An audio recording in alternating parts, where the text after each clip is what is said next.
지난 몇 주간에는 다윗의 아내들을 몇몇을 살펴봤는데요. 이제 미갈 그리고 아비가일, 밧세바 이렇게 여러 아내들 중에서 세 사람을 각각 한 죽씩 살펴봤습니다. 오늘은 다윗의 아들 중에 압살롬입니다. 다윗의 첫 번째 아내인 미갈은 자식이 없었고요. 다윗의 맏아들은 다윗의 둘째 부인인 아히노아미 낳은 암논이 맏아들이었습니다. 그리고 다윗의 둘째 아들 길르압은 그 어머니는 나발의 아내로 있다가 다윗의 아내가 된 셋째 부인 아비가일이고요. 이 길르압은 성경에 별로 이게 기록이 없어요. 그냥 헤브론에서 태어났다는 것만 나와 있습니다.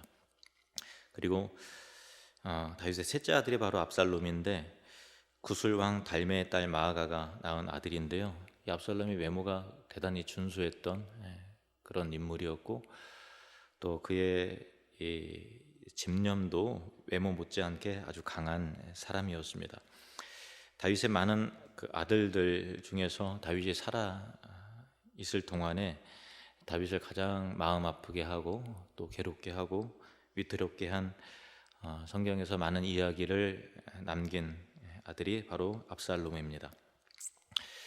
다윗이 지난 시간에 우리 밧세바를 살펴보면서 다윗이 그 밧세바와의 그런 그 간음과 그리고 또 남편 우리아를 죽인 그 일, 다윗이 그런 큰 죄악을 저질렀잖아요. 그래서 결국 그가 이제 철저하게 하나님 앞에 회개했죠. 그래서 죄를 용서함을 받았지만은, 그러나 그 죄의 결과로 그의 가정에서 일어나는 숱한 그 소란과 또 환란들을 피할 수는 없었어요. 다윗이 겪게 되는 그 죄에 대한 그 결과로 일어나게 되는 그 환란, 고난의 그 중심에 바로 압살롬이 있는 것이죠. 압살롬에게는 여동생 다말이 있었는데요. 다윗과 아히노암 사이에 낳은 그 맏아들 암논이 배다른 여동생인 그 다말을 굉장히 연모하고 그렇게 사랑에 빠지게 됐는데, 어떻게 하면 이 다말을 품에 안을까 막 이렇게 고민하다가 친구의 그 나쁜 깨에 동의를 해서 병든 것처럼 가장해서 그의 누이를 자기 침실까지 들어오게 한 후에 성폭행을 하죠. 그리고 폭행한 다음에 돌연 미워하는 감정이 들어서 이 다말을, 그녀를 쫓아내서 문빗장을 걸어버립니다. 그러니까 다말은 이제 울면서 이거는 이제 먼저 행한 그 성폭행의 죄보다 지금 이거는 더 나에게 모욕을 주는 것이다 하면서 울며 불며 이 죄를 자기의 머리에 덮어 쓰고, 또 이보다 채색 옷을 찢고 손을 머리 위에 얹고 크게 웁니다. 그리고 그 오빠 압살롬의 집에서 처량한 세월을 보내는 것이죠. 그러니까 자기 여동생 다말이 겪었던 그 수치와 모욕과 또 인생이 망가진 것을 볼 때 이 압살롬의 마음 가운데 분노가 막 끓어오르는 거죠. 그런데 이제 2년 동안은 그 분노를 잘 드러나지 않게 숨기고 있다가 안심을 시키는 거죠. 그러다 결국은 형을 죽여버리는 형제 간의 살인극을 빚고 맙니다.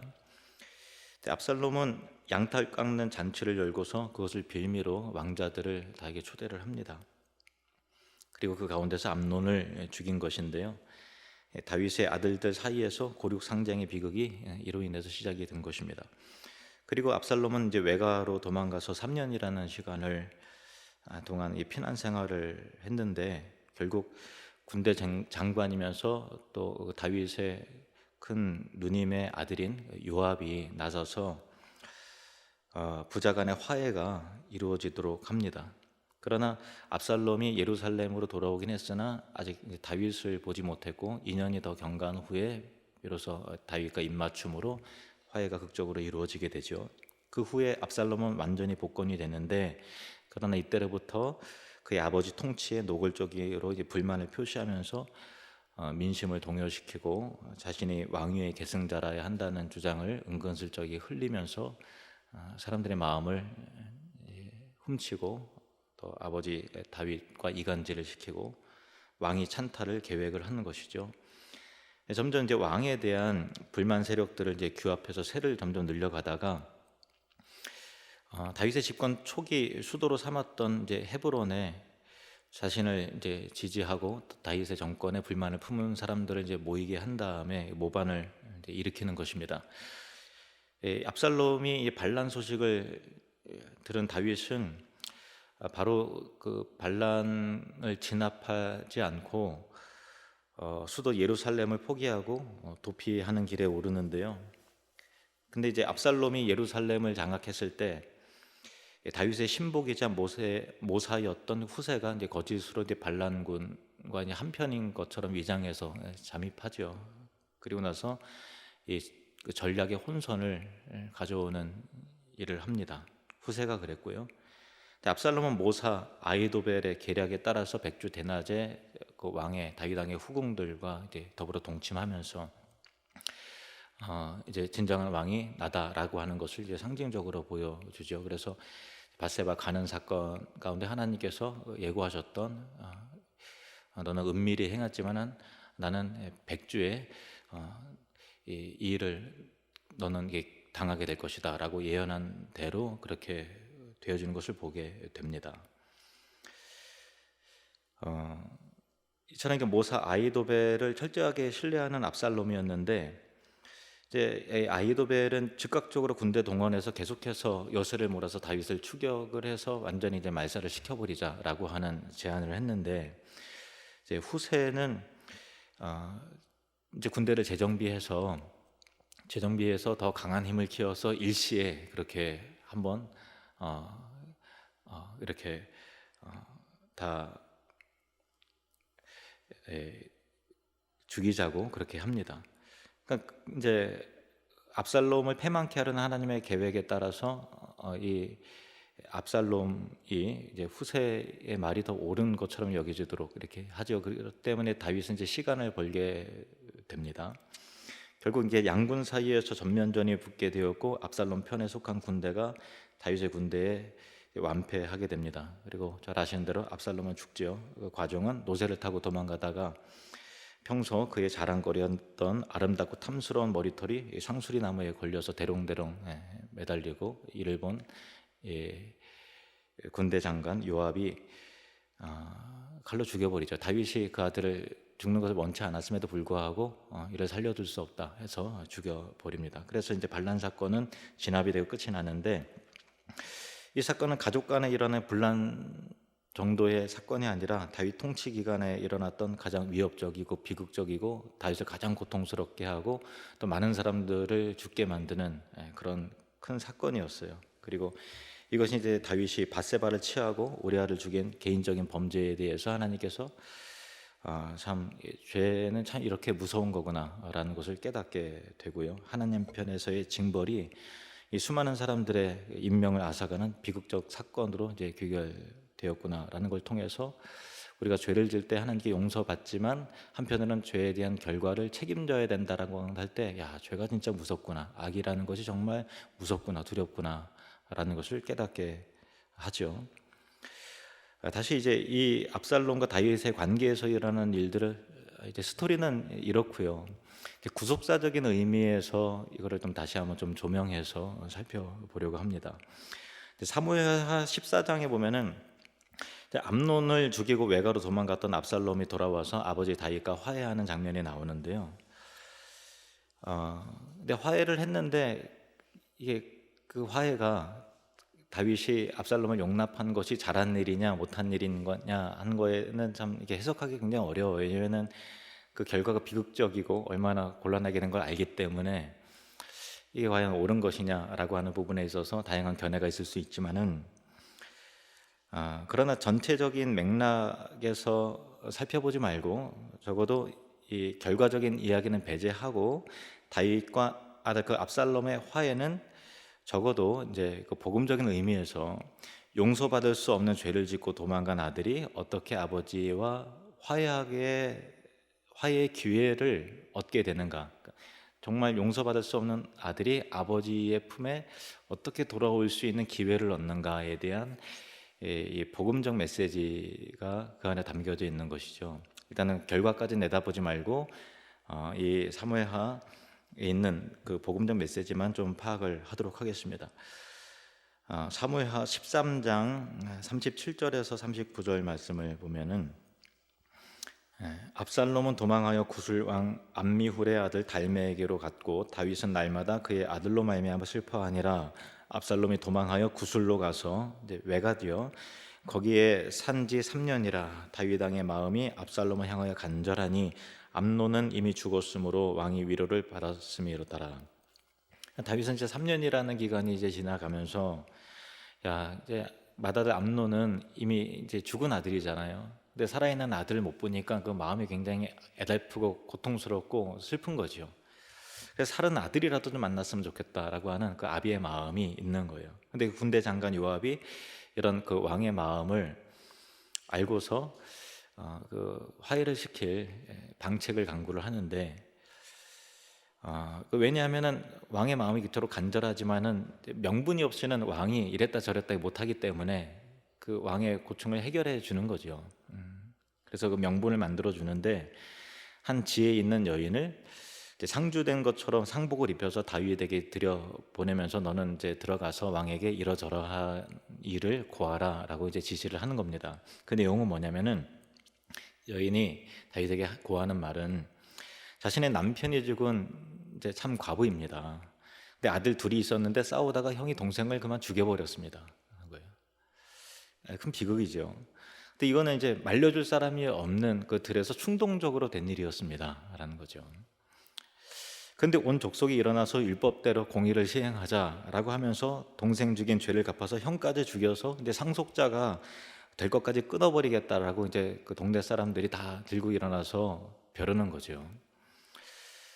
근데 이제 그 여인의 마음은, 그러면 공의는 실행이 되겠지만은 자기는 남편도 죽었고 또 동생도 죽었는데, 근데 그 맏아들까지도 그 죽인 죗값을 물어 죽이게 되면은 남편의 이름이 어떻게 이어지고 씨가 끊어지지 않겠느냐라고 하는 그런 호소예요.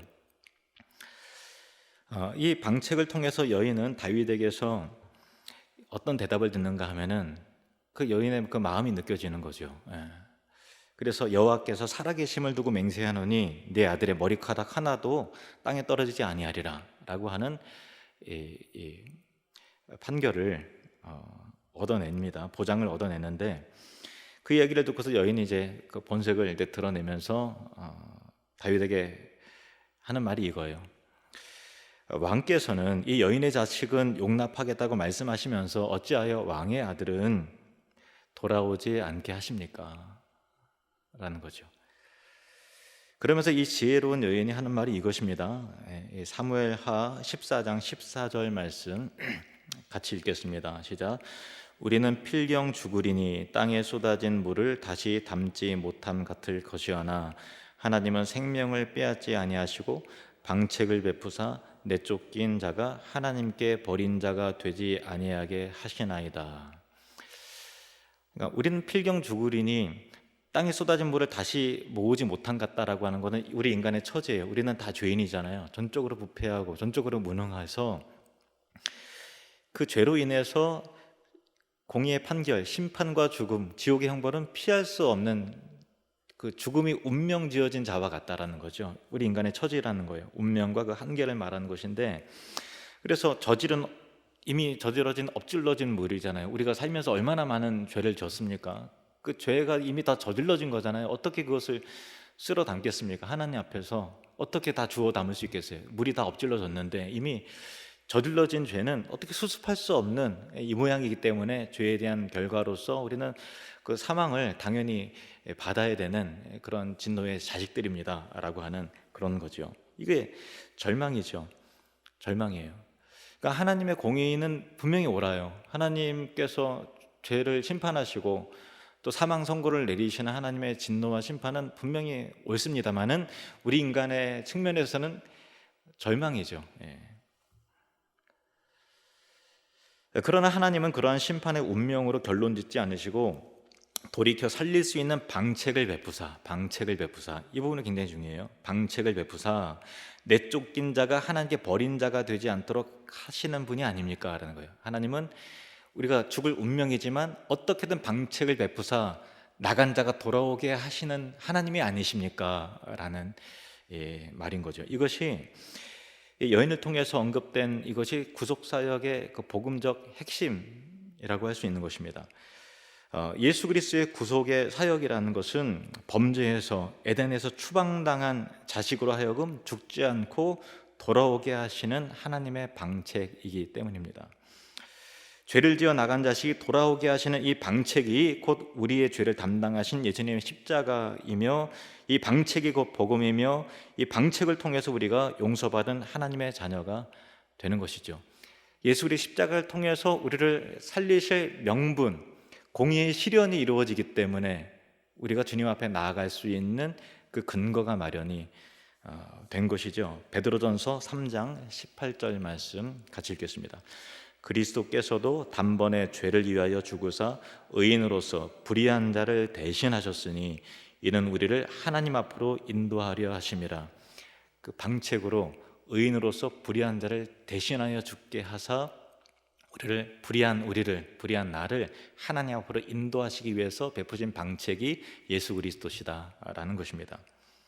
이렇게 요압의 중재로 왕과 이 불의한 아들과의 화해가 이루어지게 됩니다. 14장 33절 보시면 요압이 왕께 나아가서 그에게 아뢰매 왕이 압살롬을 부르니 그가 왕께 나아가 그 앞에서 얼굴을 땅에 대어 그에게 절하매 왕이 압살롬과 입을 맞추니라. 외가 구술에서의 3년 그리고 또 돌아와서 예루살렘에서 여전히 왕을 보지 못하다가 2년 만에 다시 아버지와 그 아들과의 화해였던 것입니다. 5년 만에 화해죠, 총. 그런데 이 입을 맞추는 다윗의 마음은 진심이었지만은 압살롬의 입술은 진실한 것이 아니었습니다. 이어서 이제 사무엘하 15장은 압살롬의 반란과 다윗이 이제 망명길에 피난길에 오르는 내용이 나오는데 15장 6절 말씀 보시면 이스라엘 무리 중에 왕께 재판을 청하러 오는 자들마다 압살롬의 행함이 이와 같아서 이스라엘 사람의 마음을 압살롬이 훔치니라 이렇게 되어 있죠. 그 백성들의 마음을 다윗으로부터 뺏어서 자신에게로 이렇게 가지고 온다라는 거예요. 성경의 역사는요, 정지해 있는 것이 아니라 계속해서 쉬지 않고 움직여 가는 것을 보는데 하나님께서 이루어 나가시는 구속사는 마치 축을 중심으로 이렇게 지구가 자전하고 공전하는 것 같이 그 예수 그리스도를 중심으로 구속의 역사가 계속 회전되는 것을 보게 돼요. 그러니까 이런 내용이죠. 이제 가인이 아벨을 쳐 죽인 것이나 또 이스마엘이 이삭을 이제 희롱하고 또 에서가 야곱을 죽이려 한 것이나 또 사울이 다윗을 죽이려 한 것들이 다 그런 예인 것입니다. 본문에 압살롬이 자식으로서 아버지 다윗을 죽이려고 반역하고 있는 것도 결국은 같은 맥락인데 장차 오실 그리스도를 대적하는 그 사단의 행위예요. 계속해서 구속의 역사 속에서 계속 오실 그리스도를 오지 못하게 하려는 그런 이 약속의 그 계보를 끊으려고 하는 그런 일들이 계속 있지 않았습니까? 그것이 계속 반복되는 것이죠. 창세기 3장의 최초의 복음 여자의 후손이라고 지칭된 그리스도의 나심을 저지하려는 사탄의 계략과 그 실행이 계속 그 성경의 역사 가운데 진행되어져 있는 거예요. 이것이 사탄의 궁극적인 목적입니다. 이렇게 계속해서 왕이 오심을 저지하고 끊어내려고 하는 사탄의 계략이 계속해서 반복되다가 헤롯이 아기 예수를 죽이기 위해서 베들레헴의 영아들을 학살하게 되고 끝내 그리스도를 십자가에 못 박아 죽이는데 그 절정이 되죠. 사탄이 이긴 줄 알았는데 예수께서 부활하심으로 말미암아 결국은 사탄의 머리를 밟고 승리하시는 그 구속 사역이 그렇게 이루어지게 되는 것입니다. 그러므로 다윗이 그리스도를 예표하는 인물로 세움을 입었다면은 압살롬은 어떤 예표인가 하면은 사탄의 하수인으로서 거짓 그리스도의 모형으로서 등장을 하게 되는 거죠. 다윗은 사울에게 쫓기면서 또는 압살롬의 반란에 의해서 망명되게 되어서 여러 편의 시들을 기도를 남겼는데 그 시편들이 1차적으로는 좀 다윗의 그 슬프고 비통한 처지를 말해주지만 궁극적으로는 이 압살롬에 쫓기면서 기도하고 또 고백하는 그 시의 내용들은 많은 부분들이 예수 그리스도의 순환을 말해줘요. 예언해주고 있습니다. 예수님께서도 이렇게 말씀하셨습니다.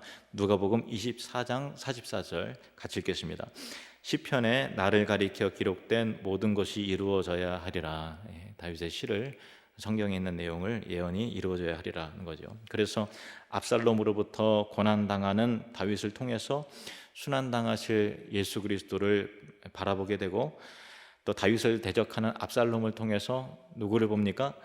어느 시대나 있는 거짓 선지자와 자칭 그리스도, 이 거짓 그리스도들을 생각하게 됩니다. 왜냐하면 그들이 하는 일이 바로 사람들의 마음을 도둑질하고 또 교회와 이간질시키는 일들을 하기 때문인 것입니다. 세상의 모든 이단들, 거짓된 사상들이 하는 것은 그리스도에게로 향하는 백성들의 마음을 훔치는 거예요. 자, 어떻게 그 압살롬이 거짓 그리스도의 모형으로 등장하는지 한번 좀 봅시다. 사무엘하 15장 1절 보시면 그 후에 압살롬이 자기를 위하여 병거와 말들을 준비하고 호위병 50명을 그 앞에 세우니라.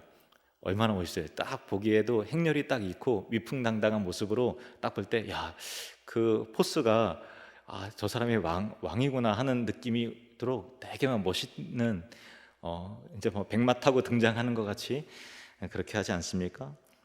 근데 성경은 이렇게 위풍당당한 모습으로 자신을 과시하는 그 압살롬과 같은 거짓 선지자와 거짓 그리스도들을 이단들을 향해서 이렇게 말씀하십니다. 고린도후서 11장 13절에서 15절 말씀. 그런 사람들은 거짓 사도요 속이는 일꾼이니 자기를 그리스도의 사도로 가장하는 자들이니라. 이것은 이상한 일이 아니니라.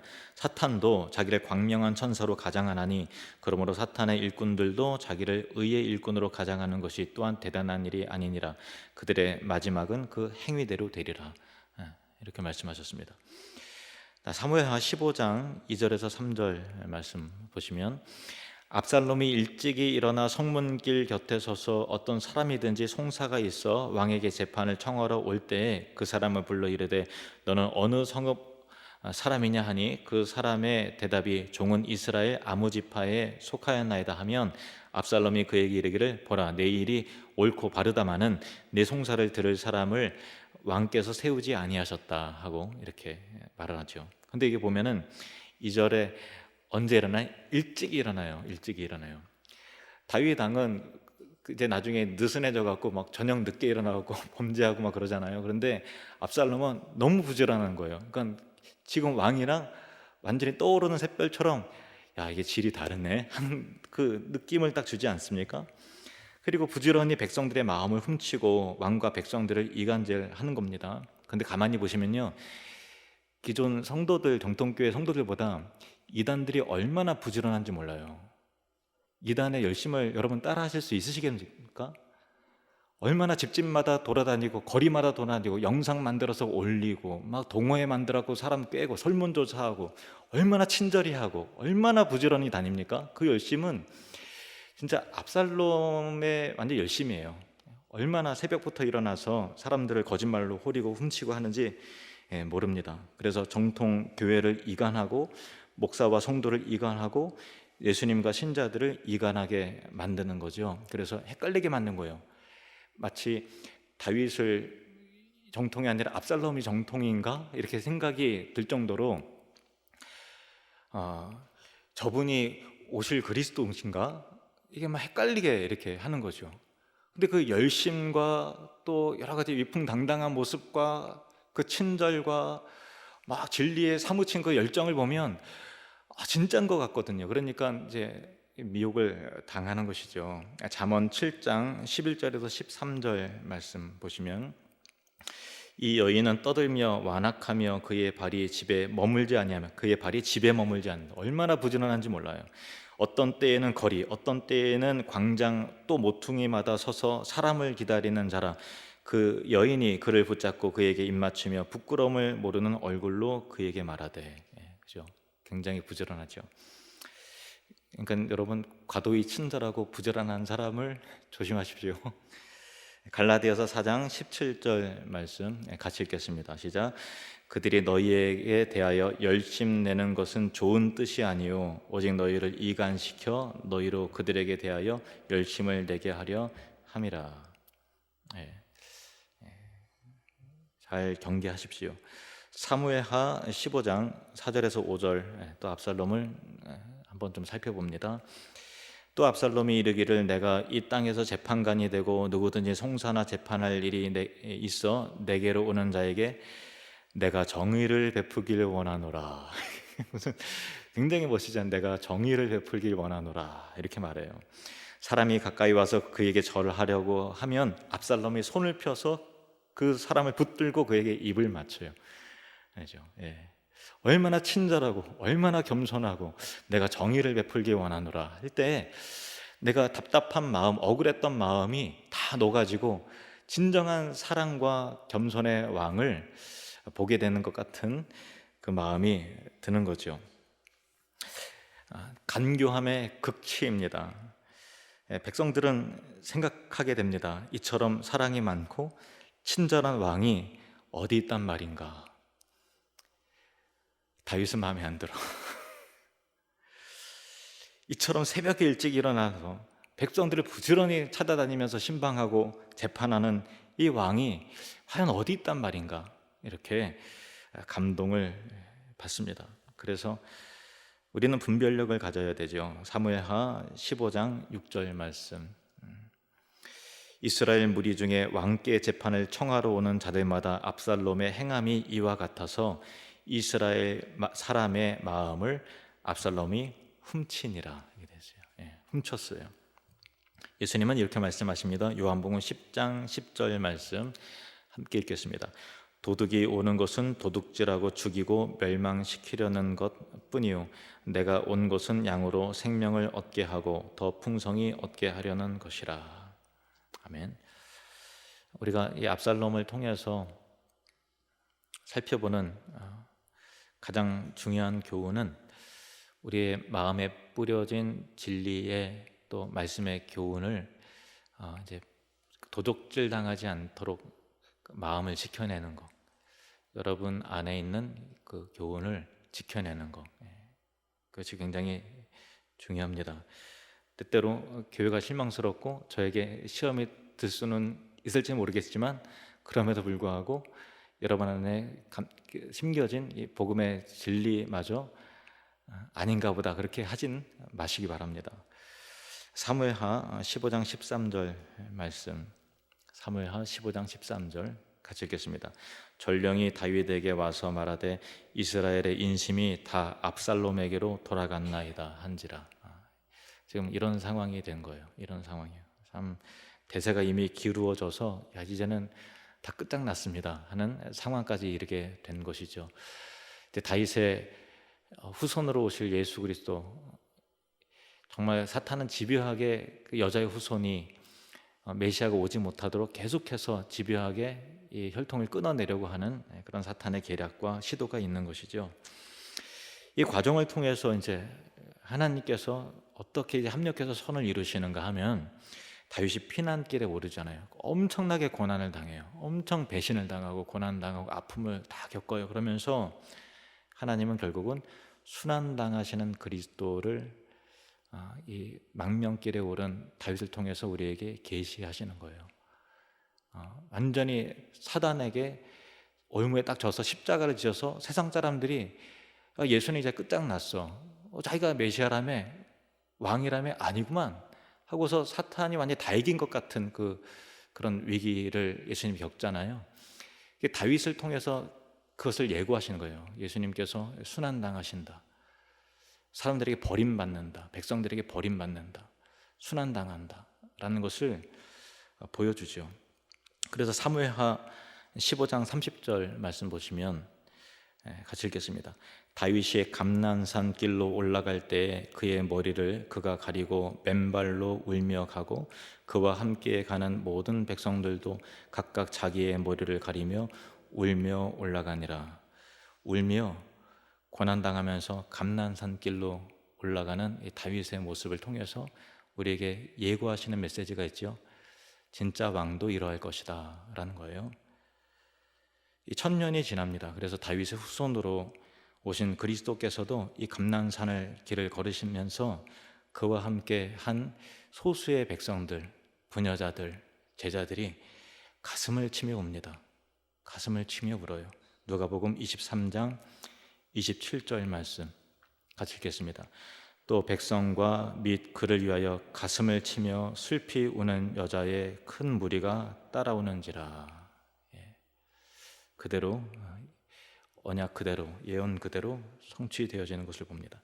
한 가지 그런데 분명히 다른 점은 뭐냐면 다윗의 감난산 길을 울며 올라가는 거하고 예수님께서 이 골고다 언덕을 감난산으로 가셨다가 잡히시고 골고다 언덕을 올라가시는 거하고 분명한 차이점은 뭐냐면요. 분명한 차이점이 있어요. 뭐냐면 모형이긴 합니다만은 다윗은 자기 죄로 인해서 당하는 고난이에요.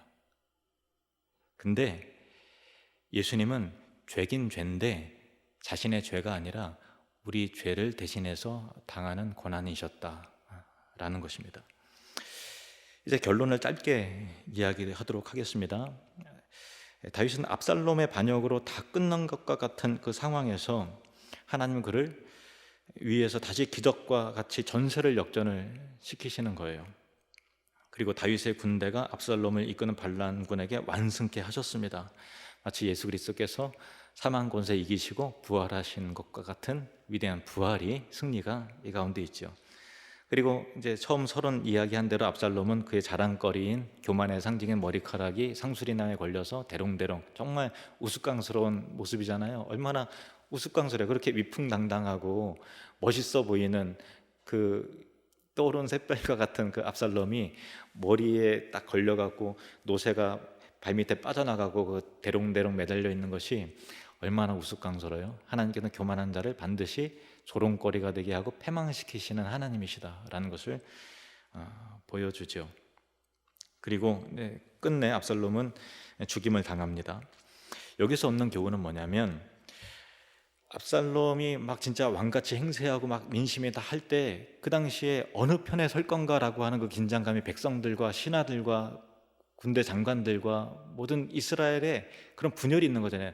너 어느 편이냐라고 하는 그 분열 가운데 판단과 선택을 해야 되는 그런 시점이 백성들과 다 있는 거잖아요. 그렇죠. 진짜 왕 같고 사랑 많고 부지런하고 정말 멋있어요. 젊고 얼마나 멋있어요. 그런데 다윗 왕은 한물 간 것 같고 하여튼 뭐 그렇잖아요. 못마땅한 부분도 많고 느슨해졌고 어디가 유력하지? 백성들이 이제 어느 편에 설 건가 할 때 압살롬 편에 선 사람들은 어떤 사람들인가 하면은 어디가 강한가, 어디가 유력한가, 어디가 서는 게 나에게 도움이 될까, 어디 줄에 서는 것이 내게 이익인가라는 것을 판단한 사람들이에요.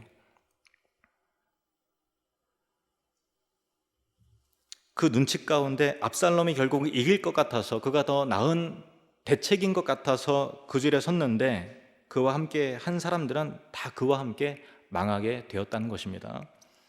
대세가 아니냐, 대세냐 아니냐, 인기가 있냐 없냐, 누가 더 좋아 보이냐, 누가 더 강해 보이느냐 하는 것이 우리의 분별 기준이 아니라 진리냐 아니냐, 말씀이냐 아니냐, 바른 정통의 사도적 그 교리 위에 세워진 교회냐 아니냐, 교리냐 아니냐라는 것을 보아야 한다는 것입니다. 진리 가운데 예수 그리스도를 알아가고 배우고 확신한 일에 거하고 머물러야 한다는 것이죠.